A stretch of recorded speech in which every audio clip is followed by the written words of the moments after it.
Hello, folks, and welcome to 2016 conference play. Now we're getting right into the meat of the schedule here. As you notice, we have 9 conference games now instead of 8. This course being due to the schedule change in the Big Ten. 3 non-cons, 9 conference is what it is. So we open up this year's slate with the Penn State Nittany Lions. Now over this weekend, when I thought about what I was going to say for this video. You'll notice that we're doing it today on Monday instead of on Saturday night because the thing about afternoon games is that they tend to coincide with my Saturday evenings, which are incredibly busy. And I was also pretty busy on Sunday as well, so here we are now. When I thought about what I was going to say for this video, I told myself that I was not going to mention what Penn State did before the game against Temple about the commemoration of the 50th anniversary of the first game for Joe Paterno. I promised myself I wasn't going to talk about that. And it's not because I don't care about that issue. I very much do. It's because if I talked about that, well, to be perfectly frank, we'd be here all day. So I'm just going to stick to the game itself. And as far as my feelings go regarding Penn State and Joe Paterno, I may upload that as a separate rant. But to sum it up, when I was younger, I was a very, very big fan of Joe Paterno. I had a lot of respect for that man and what he represented. But knowing what we know now, I'm sorry, but you can't honor that man. You just can't do it. Anyway, moving on to the game here. So this past week, we had a chance to find out that Penn State fans may just be some of the most delusional fans, not just in the Big Ten, but in college football in general. And this is ignoring everything that has to do with Joe Paterno. This has to do specifically with their belief in their coaching staff and their team's prospects. I mean, it's one thing to claim that there's some kind of massive conspiracy against Penn State. Whether it's Lloyd Carr adding 2 seconds to the clock, or the sanctions and the fallout of the Jerry Sandusky issue being the reason you haven't been able to attract top talent, or assistant coaches from the big 3 schools in the Big Ten East Division. I refer, of course, to Michigan, Ohio State, and Michigan State, being given coaching jobs at Pittsburgh, Rutgers, and Maryland, respectively, which is apparently Penn State's recruiting grounds. It's one thing to claim all of that. It's one thing to claim that James Franklin will be the bane of Urban Meyer's existence. Not Nick Saban, not Jim Harbaugh, not Mark D'Antonio. James Franklin is going to be the guy that gives Urban Meyer nightmares. And it's one thing to claim that Jim Harbaugh is never going to win a Big Ten championship while he's at Michigan. But, okay, just forgive me here. It's really taking me a lot just to say all this with a straight face. A few days ago, Penn Live wrote an article titled, Would you rather have James Franklin or Jim Harbaugh as Penn State's head coach? And they asked 4 contributors, I believe they're contributors to Penn Live, this question.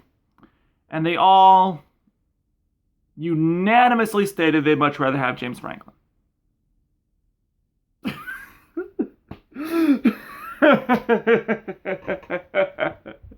Okay, like I said, I just can't keep a straight face doing this. I can't keep it. Okay, I mean, look, here's the thing. When you have a tier 1 college football coach like Jim Harbaugh, or Nick Saban, or Urban Meyer, or Jimbo Fisher, or David Shaw, or maybe even Tom Herman. And my one caveat regarding Herman is that he's not coaching a Power 5 team. Not to, discredit the job he's doing over at Houston right now, but I don't think he's going to win a national championship while he's there or while Houston is not part of a Power 5 conference, because I don't believe the committee's ever going to let a Group of 5 team into the playoff as long as the playoff only lets in 4 teams. That's just my personal feelings, but I digress. The advantage of having a Tier 1 football coach is that if everything works out, you're going to win your conference championship and you'll probably be going to the playoff. Okay? If you have Jim Harbaugh or Urban Meyer or Nick Saban or David Shaw or Jimbo Fisher or Tom Herman at a Power 5 school, if every year, if everything works out, you will have a 1 in 4 shot at winning a national championship. Every year. Everything works out, you're going to the playoff. But that's not what's important to Penn State. What is important to Penn State? I'm so glad you asked. Let me just pull up the responses here from the article. So we have one respondent saying that Franklin has proven to be a steady leader and a likable face. And he gets along well with Penn State's athletic director. And his willingness to do whatever it takes to be successful, which apparently here means firing your offensive coordinator, who was his friend, because that takes leadership.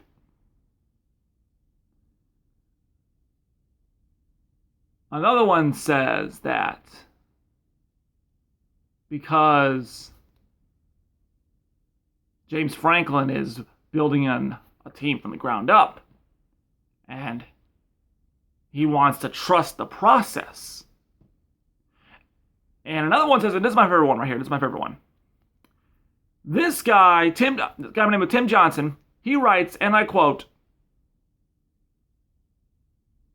"For me, wins and losses take a backseat to the happiness and character of our players. Regardless of what Harbaugh is doing over at U of M, I'm thrilled with what Franklin has done for our team's persona. Pending some sort of locker room mutiny or unforeseen off-field problem, I think he should be a coach for a long time.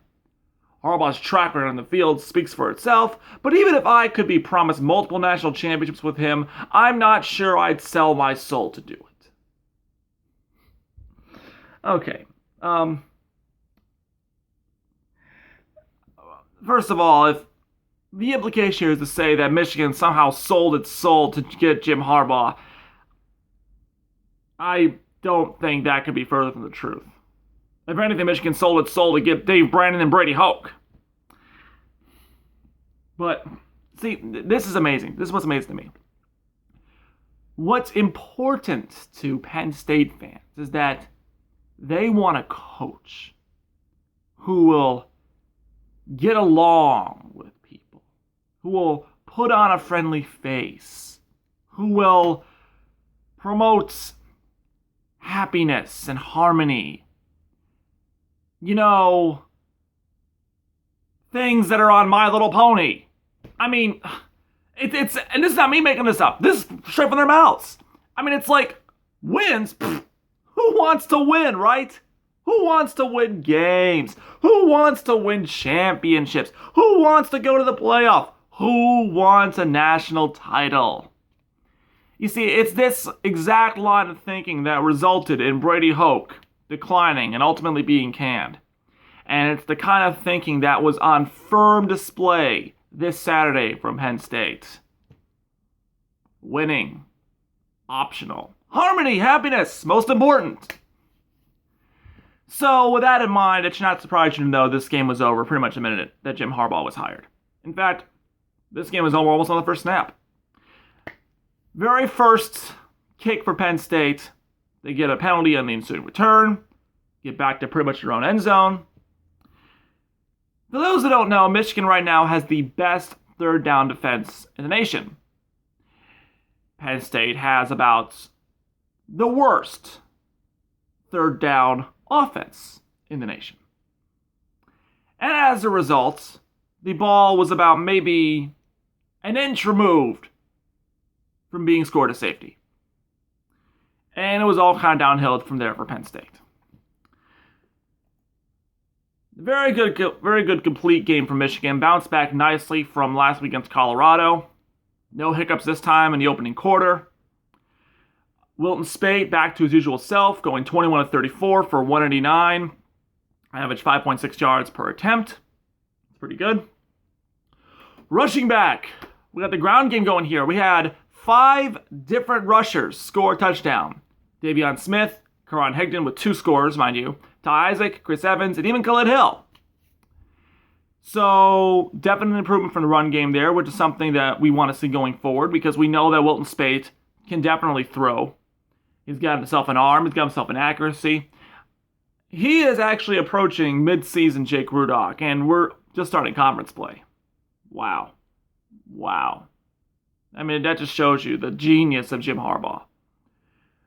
On that note, receiving, Amar Darboh had 7 receptions for 44 yards. Jake Butt, 4 yards, 4 receptions, 42 yards. But like I said, this was mostly a game dictated by the run game.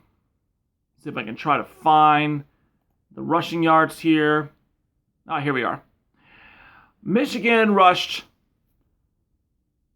326 yards on 49 attempts. That's about 6.7 yards per rush. And how did Penn State do? Penn State with Saquon Barkley, who is probably the best running back in the Big Ten. 70 rushing yards on 28 attempts, averaging 2.5 yards per rush. Ouch. You know, there was this, in the fourth quarter when the game was already out of hand. Penn State, on the draw, actually it was the third quarter, was a drive that resulted in Penn State's only touchdown. A little help from the refs. I guess they felt bad for them. Penn State hands the ball to Saquon Barkley. He runs up the field, tries to get a lane open, nothing there. Turns around, runs all the way back to the other side of the field, ekes out maybe a yard before he's tackled. And I hope someone's got video of it because that one run pretty much summed up his entire career at Penn State. He's a great rusher, talented running back. He's definitely going to be going pretty high in the NFL draft rather. But like Christian Hackenberg before him, no O-line. Speaking of which, Michigan's defensive line absolutely feasted on poor Trace McSorley. Michigan's defense still held its title, being the best third down in the nation. Penn State went 2 of 12 on third downs. Interestingly enough, we saw some fourth down conversions in this game. Penn State going 2 of 3, Michigan 2 of 4. A lot of Penn State fans were actually irate at Jim Harbaugh for going for it on 4th and 7 when he was up 21-0. To which I say, that's Jim Harbaugh. When he wants to do something, he'll do it. Doesn't care who he pisses off. I mean, look at what happened to Pete Carroll back in 2009. What's your deal?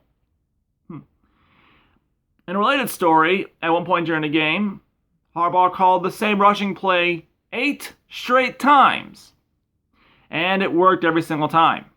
Got to a point where Wilton Speight was laughing at the Penn State defense. Laughing. You know, when the opposing quarterback is laughing at your defense, that's usually not a good sign. Speaking of defense, couple standouts here for Michigan. Jordan Lewis made his long-awaited return. Looks to be back in shape. Very healthy. Hasn't missed a beat. Rashawn Gary, Jabril Peppers, Chase Winovich, Chris Wormley. All the usual stuff. The one bad note on defense, and indeed the one bad note of the day, is that Jeremy Clark went down with what appears to be an ACL injury, which most likely means his season is over. I do not know if he will be able to qualify for a medical redshirt. There are people who are much more knowledgeable about that than I am. But considering that he was having a fantastic season so far, it really is too bad to see him go down to an injury like that. And fortunately, we're not really going up against any teams that have a decent passing attack anytime soon, but that's going to be a bit of a hit to our secondary. Because going into this game, our corners were the best in the country, and that was without Jordan Lewis. So, while I do think Jeremy Clark's loss will be somewhat mitigated by the fact that Jordan Lewis is back, it is a loss nonetheless. And of course, we wish him a speedy recovery. But yeah, other than that, defense held up to its job well. But again, when you're playing a team with no O-line, it's kind of hard not to.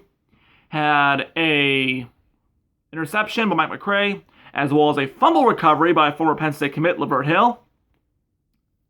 Pretty nice there.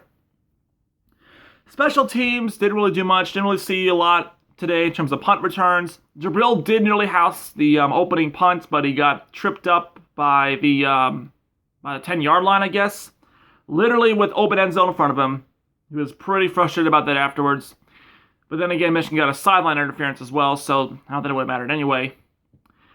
Also, we are all now familiar with Penn State's 290-pound kicker, who really should be at linebacker. Like, what if that ever occurred to James Franklin? Like, if he put his kicker in at linebacker, maybe his defense would have a chance.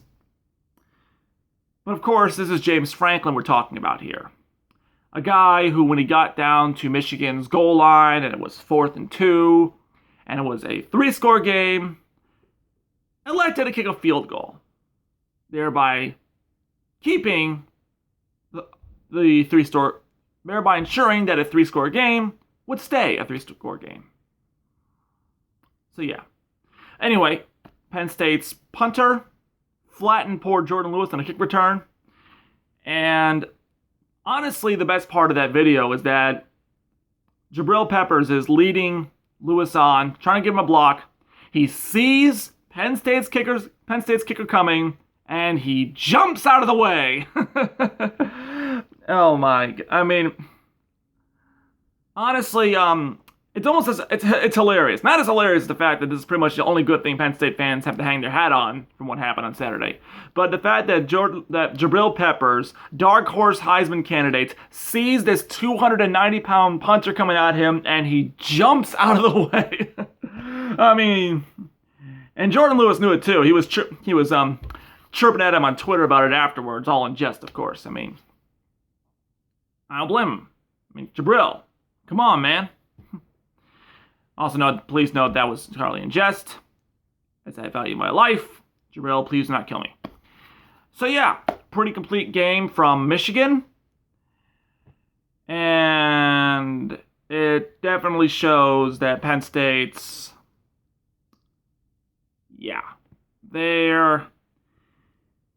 they better find a way to right this ship pretty soon, because they're starting to approach Rutgers tier.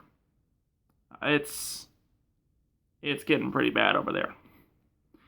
But when you have a fan base that's completely and totally delusional, it's pretty predictable as well. So now we move on to this Saturday's game. We have a top 10 matchup against the Wisconsin Badgers. I had a chance to catch their game against Michigan State.